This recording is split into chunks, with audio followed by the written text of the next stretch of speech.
నమస్తే మిత్రులారా, నేను మీ శ్రీనివాస్ చౌహాన్ అడ్వకేట్.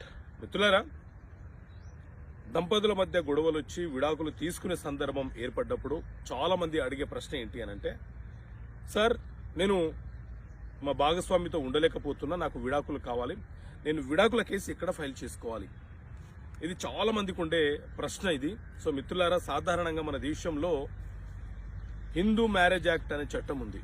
ఈ చట్టం ప్రకారంగా ఎవరైతే హిందూ సాంప్రదాయం ప్రకారంగా వివాహం చేసుకున్నారో వారు ఈ చట్టం ప్రకారంగా చట్టబద్ధంగా విడాకులు పొందాల్సిందే. చట్టబద్ధంగా విడాకులు తీసుకోకుండా మరొక వివాహం చేసుకుంటే అది చెల్లుబాటు కాదు. అయితే హిందూ మ్యారేజ్ యాక్ట్లోని సెక్షన్ 19 ప్రకారంగా మ్యారేజ్ అయిన 1 సంవత్సరం తర్వాత భార్య భర్తలు ఇద్దరు కూడా విడాకులు కావాలని న్యాయస్థానంలో విడాకుల కేసు ఫ్యామిలీ కోర్టులో ఫైల్ చేసుకోవచ్చు. మరి ఎక్కడ ఫైల్ చేసుకోవాలి అని అంటే, భార్య భర్తలు ఇద్దరు